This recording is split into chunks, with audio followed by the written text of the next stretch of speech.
Aujourd'hui, nous allons débattre sur la question faut-il préférer l'indignation à la résignation? Nous avons un avis partagé. Moi, je pense qu'il faut préférer l'indignation parce que la liberté, ça a été un droit qui a été voté. Et je vais prendre l'exemple de Cédric Héroux qui s'est fait condamner pour avoir accueilli des migrants. Selon Cédric Héroux, l'accueil de migrants n'est pas un délit mais un devoir. Ensuite, je rejoins ce qu'a dit Manon. En fait, ça a été modifié aujourd'hui, mais avant, la loi, c'était que toute personne qui aide à faciliter l'entrée d'un étranger en France, la peine encourue, elle était de 5 ans et de 30 000 € d'amende, alors qu'en France, le vol, il est puni de 3 ans de prison. Donc c'est pas du tout égalitaire que quelqu'un qui aide quelqu'un, en fait, qui fasse une aide humanitaire, qui donne son foyer, ait plus de temps de prison que quelqu'un qui vole. Moi, je trouve que l'indignation, ça peut être bien, mais des fois, on ne le fait pas de la bonne manière. Par exemple, les gilets jaunes, qui pour se révolter, ils utilisent la violence. Et il y a des casseurs, même qui sont pas forcément, qui s'en foutent des règles, mais qui vont juste pour détruire les villes. Et donc, c'est pas de la bonne manière, il faut rester calme et on peut dire notre opinion, mais sans forcément qu'il y ait de violence. De franchir certaines lignes comme la violence. Ouais. C'est vrai, mais il y a aussi des gens qui sont pas violents, et après, s'ils sont violents, parfois c'est pour juste se faire entendre qu'on en parle. Donc là, tu justifierais finalement les actes violents. Oui, mais après aussi, je suis d'accord que des fois, ce qu'ils font, c'est un peu trop, mais il y a aussi beaucoup de gens qui ne sont pas du tout violents.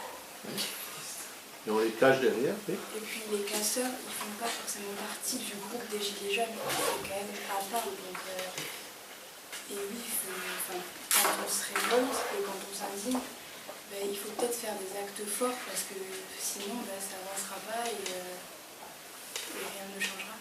Donc pour être visuel, pour montrer sa révolte, son indignation, il y a des actes forts à faire. D'accord. Moi je trouve du coup que si on touche à sa liberté, on a le droit de se révolter, parce que la liberté c'est propre à nous. Et donc tu comprends tout à fait qu'il faut s'indigner, mais est-ce que tu as une limite par rapport à les moyens utilisés? Est-ce que la violence c'est une ligne que tu ne franchis pas ou que tu penses qu'il faut franchir pour être vu et entendu? Non, je pense que d'abord il faut être pacifique. Et après, si vraiment au bout de trop longtemps, il faudrait peut-être... Moi, je pense que désobéir aux lois peut faire penser qu'on met en péril la liberté de tous, parce que même avec des lois, on a quand même le droit à des libertés. Et on n'est pas forcément obligé d'être contre ces lois pour avoir des libertés. Et on peut penser ce qu'on veut, dire ce qu'on pense, mais pas toujours oublier de désobéir à la loi. Et donc particulièrement utiliser la violence pour exprimer son refus. Oui. En fait, je pense qu'il y a beaucoup de gens qui partent du principe où une loi c'est forcément positif pour le peuple. Sauf que c'est faux. Il y a plein de dictatures dans le monde où les lois elles sont totalement insensées, mais ça reste des lois. Et donc il faut quand même se révolter contre ces lois, même si c'est interdit. Aujourd'hui, on se révolte un peu pour tout et pour rien. Si les lois elles ont été mises en place, c'est pour notre sécurité aussi. Donc désobéir, ça peut mettre en péril notre entourage et vous-même.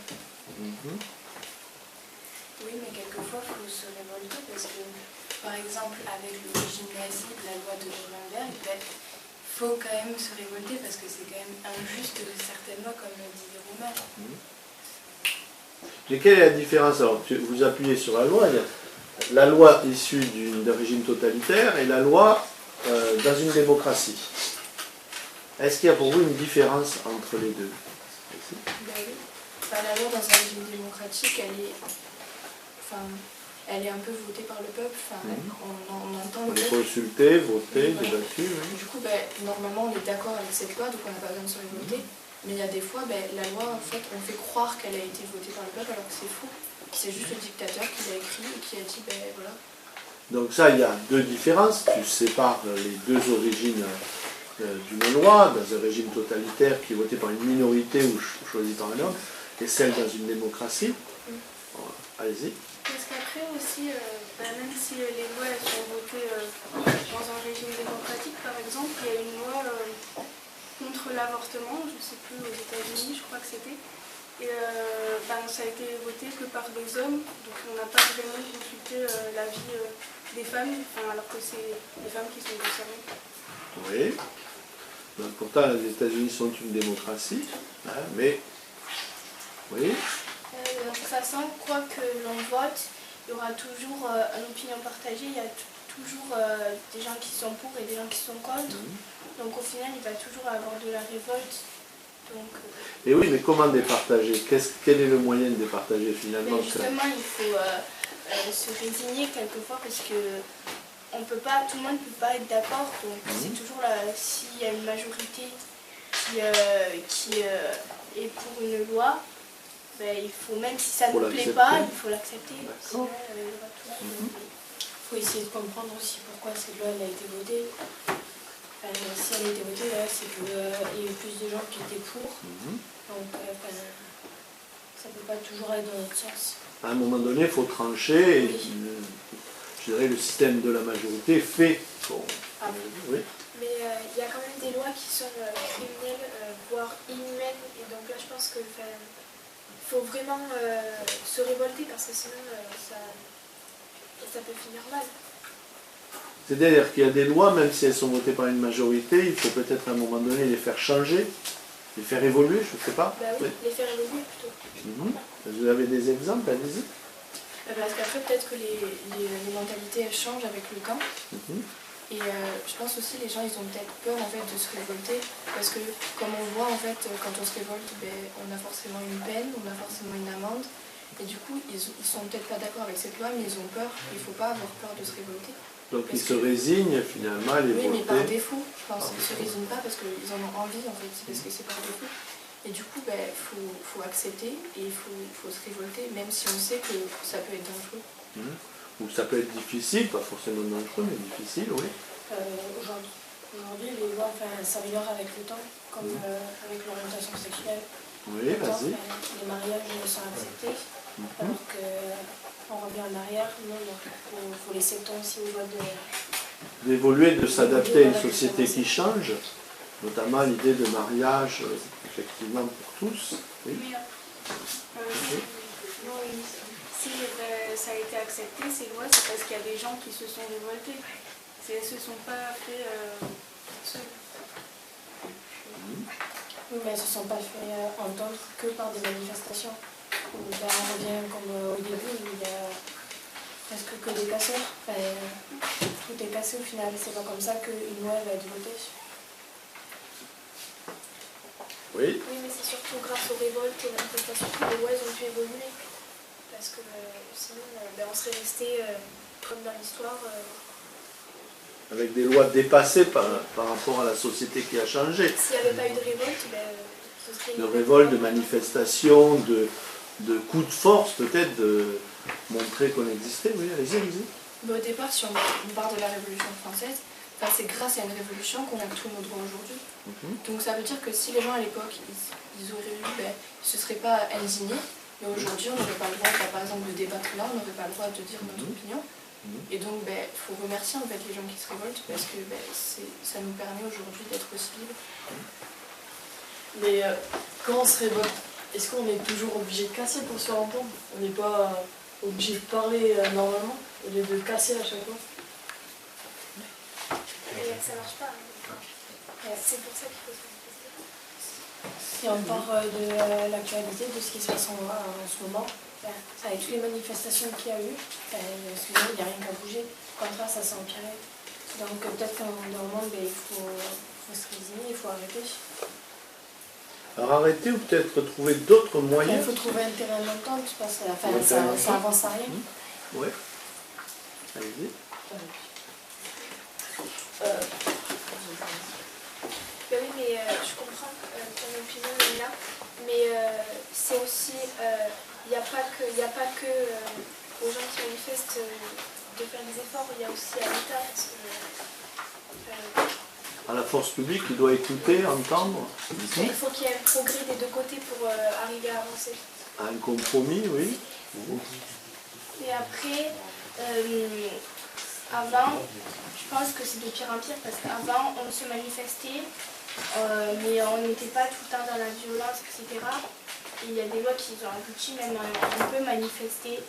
Mais là, depuis un an, les gilets jaunes, ça casse, mais ils cassent, mais on revient toujours au même point parce qu'il y a toujours un nouveau truc qui fait qu'il y a toujours encore de la colère et au final on proteste. Et donc il y a un blocage peut-être de la situation. C'est-à-dire plus personne ne veut écouter l'autre d'en face. Mais donc en fait, si à la base la loi elle avait été votée correctement et si elle avait été censée, les peuples ne se seraient pas révoltés. Donc peut-être qu'il faut changer les lois à la base et après du coup les révoltes il y en aura peut-être moins. Après, Changer ou prendre le temps de consulter, réfléchir peut-être avant de voter.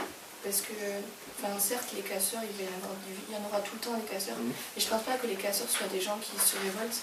C'est juste des gens qui sont, ils sont idiots, ils ont juste envie de casser des choses et c'est tout. Ils ne défendent pas une cause.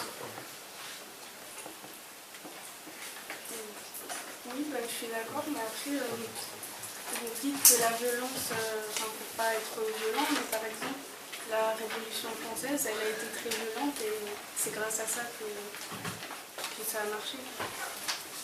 C'est surtout parce que les gens n'avaient rien à perdre. Quand on n'a plus rien, forcément qu'on va vouloir se battre parce qu'il ne reste que ça pour peut-être que ça change. Donc les gens qui ont rien à perdre, ils peuvent aller en prison, ils peuvent prendre la justice en face d'eux. Ça ne va pas forcément, je pense, les déranger plus que ça parce qu'ils sont déjà dans une misère.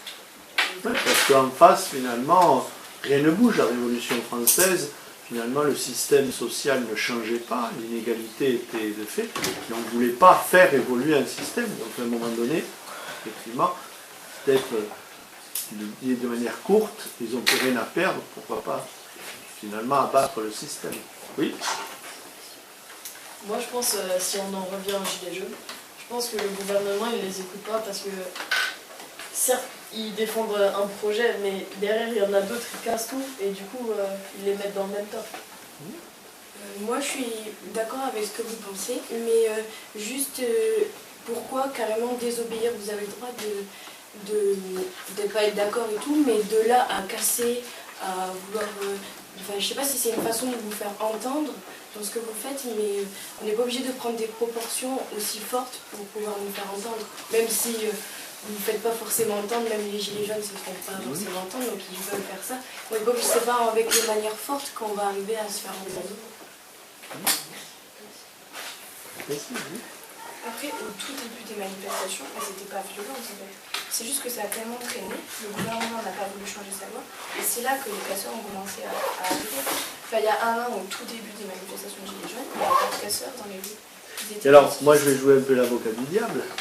Est-ce que, parce qu'il y a des manifestations dans la rue, le gouvernement doit obtempérer et changer la loi? Ou est-ce que, parce qu'il y a des gens qui ne sont pas d'accord qui manifestent, on revient à ce qu'on disait tout à l'heure, à un moment donné, il y a une majorité, il y a des élus, voilà, peut-être, je sais pas, c'est pour relancer le débat, je ne comprends pas. Allez-y. On ne peut pas changer une loi parce qu'un matin, il y a des personnes qui se sont dit, mais tiens, ça ne peut pas, donc on va changer. On ne peut pas revenir en arrière non plus, donc si ces lois ont été votées, c'est qu'il y a une raison. On ne peut pas... Ces lois, en fait, elles nous unifient, donc... Je comprends, mais au vu de tout ce qui s'est passé, parce qu'il y a quand même eu des morts à cause des manifestations des Gilets jaunes, le gouvernement il devait peut-être commencer à comprendre qu'il faut faire un effort aussi de leur côté, parce que certes, il faut faire un effort du côté des manifestations, mais si l'État ne fait rien, ça ne va pas avancer non plus. Donc on en revient à cette situation, à un moment donné, quand une situation se bloque et qu'on ne veut plus s'écouter, les deux parties, finalement il n'y a qu'une sortie par le bas, c'est-à-dire par la violence. Le fait de parler peut-être peut amener une sortie par le haut. Est-ce que vous êtes d'accord par rapport à ça? Est-ce qu'essentiellement, finalement, quand on va de l'indignation à la révolte violente, c'est parce que finalement, il n'y a plus, on ne se parle plus à un moment donné. On ne s'entend plus, on ne s'écoute plus. Est-ce que vous partagez tous cet avis? Donc est-ce que vous pourriez, finalement, même si vous avez des positions différentes, hein, vous avez des lignes rouges, etc., et d'autres, vous dites non, on peut aller jusqu'au bout, mais est-ce que finalement une conclusion de ce type pourrait se construire? Vous essayez de la formuler, allez-y. Mais certes, on a le droit d'avoir une opinion contre, on a le droit de ne pas être d'accord, mais il faut savoir en discuter, au lieu de forcément passer par la violence. Il faut s'entendre, en parler et peut-être voter quelque chose, mais au final, on est un avis que même. Ça en fait tout. Prendre le temps peut-être de réfléchir, oui. Après, il ne faut pas forcer le gouvernement parce que eux aussi, ils ont le droit d'avoir leur choix. Par exemple, le gouvernement, ils ne sont pas d'accord avec le peuple. Eux aussi, c'est des hommes et eux aussi, ils ont le droit d'avoir leur opinion. Du coup, il faut faire un mélange des deux. Il faut trouver un terrain d'entente. Donc s'entendre, s'écouter. C'est bon, on se termine.